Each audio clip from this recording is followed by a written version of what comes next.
Hi friends, now we will read another poem which is again for kids rather. It is again about education. What good education gives, what are the benefits of good education. So that is what this poem is about.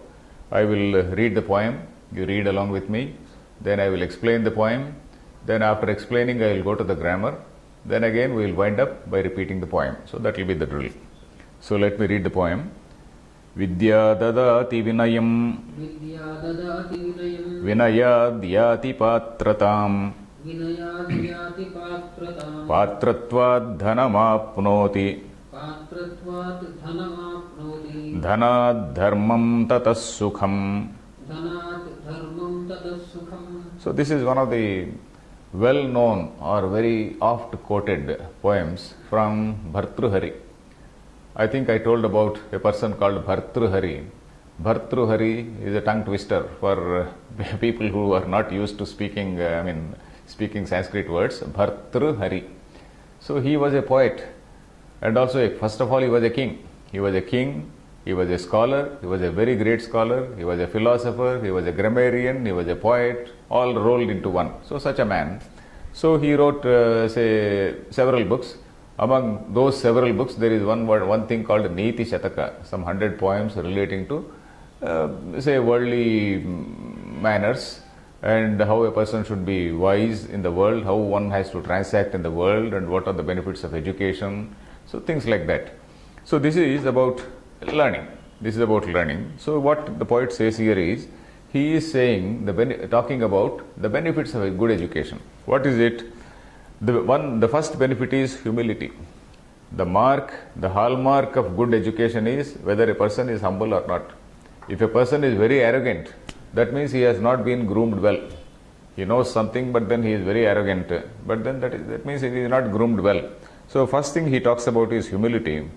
And then again that humility makes him eligible for a higher thing. That is what is called eligibility.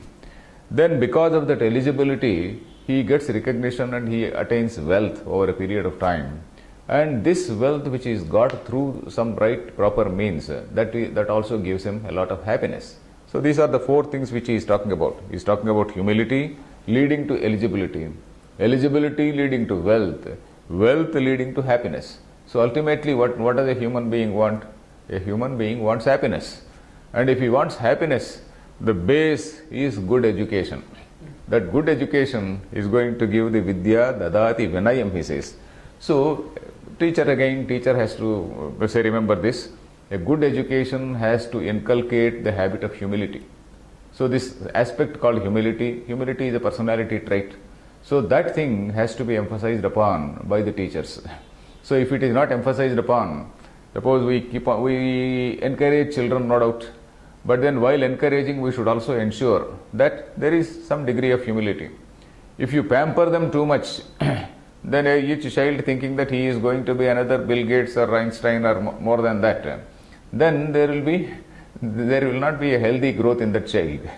So this education first of all has to give character, lead to a good character.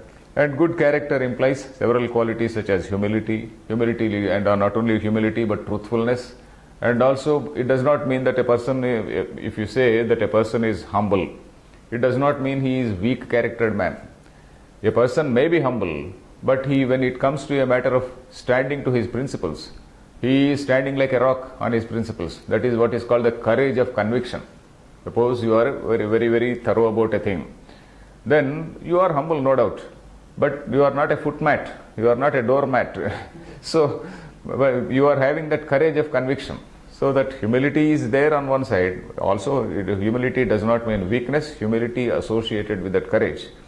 Then the second point which the poet says is that this humility is leading you to eligibility, what he calls patrata. Patra means somebody who is eligible. Patra. In fact, patra means a utensil also. There are 2-3 meanings for patra in Sanskrit. Patra means something which is a utensil in which you can pour something. So patrata is eligibility. You can also take figuratively. You are such a patra or you are such a vessel into which something more can come. So something more can be poured. You are not rejecting anything. So you are assimilating everything. So that is again patrata. So this patrata is eligibility, and then acceptability. Patrata is not only eligibility but acceptability. And because of that acceptability, you naturally, if you talk about in ordinary terms, if you want to say, he gets picked up by some good company maybe, he gets picked up in a university, he gets say picked up anywhere he wants in any field, he is somebody, he will make success. So that is what the third line says. Because of this patrata or this eligibility, patratvat dhanam apnoti, this leads to wealth. And then this wealth is something which has been properly acquired. And this wealth which has been acquired in a virtuous manner, in a proper manner, that gives him happiness. So this is a very straightforward, simple poem, which of course the teachers also have to remember, the parents also can remember.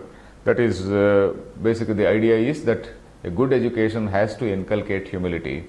And humility does not mean weakness. That also we have to remember. Humility means knowledge combined with the courage of conviction, but at the same time respect for others, accepting the views of others. All those things are implied in the word humility. So let us see the grammar here. Vidya dadati vinayam.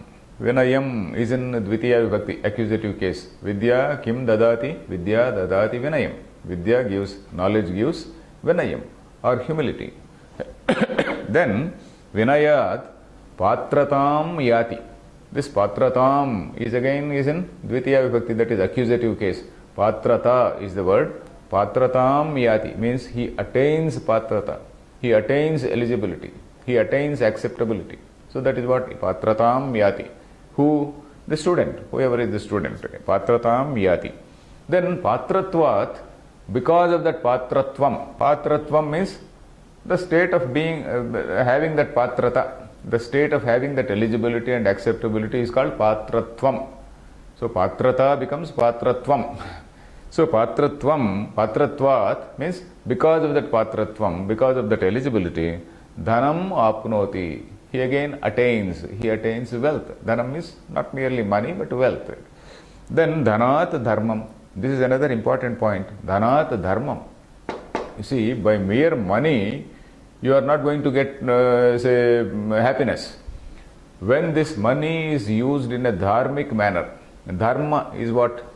Dharma is again a rightful conduct, rightful way of spending that money also. Suppose you have a lot of money and you go to some race, horse races or some other gambling or something like that, and you spend money. So that is not going to give you happiness. Suppose you spend it on some dharmic activity, some socially useful activity. Dharma means anything, a blind rule, or rather rule of the thumb, which you can remember is, what is dharma means? The rule of the thumb, anything which helps the other man, anything which is for social welfare, anything for the good of large number of people. So that is what is dharma. Anything which is good for large number of people. So in fact, about dharma, there are lot many passages in all our texts. Dharma means that which holds the society together is dharma. Dharanat dharma uchyate, they say. So we need not go into all that now. Dharma, for our simple understanding, the rule, thumb rule is that dharma is something which helps all the people. So dhanat dharmam, by having this wealth, he is not keeping all this wealth with himself like a stingy man. So he is also using it for dharmam. And by doing that dharma, he attains that happiness. By doing dharma, there is what is called great pride when somebody does, yes, I am giving this help, I am helping him, etc., etc. It should not lead to pride again. When you are doing a righteous action, it should not lead to what is called hubris, Hubris, hubris. So it should not lead to hubris or pride. It has to give you happiness, real happiness, that you are helping people. So without any strings, again helping without any strings, without expecting anything from them. So that is what the poem says. Let us repeat the poem. Vidya dadati vinayam. Vidya dadati vinayam. Vinayad yati patratam. Vinayad yati patratam. Patratvad dhanam apnoti. Patratvad dhanam apnoti. प्राप्नोति Dhanat dharmam tatas sukham. धनात् धर्मं ततः सुखम् Fine. Okay.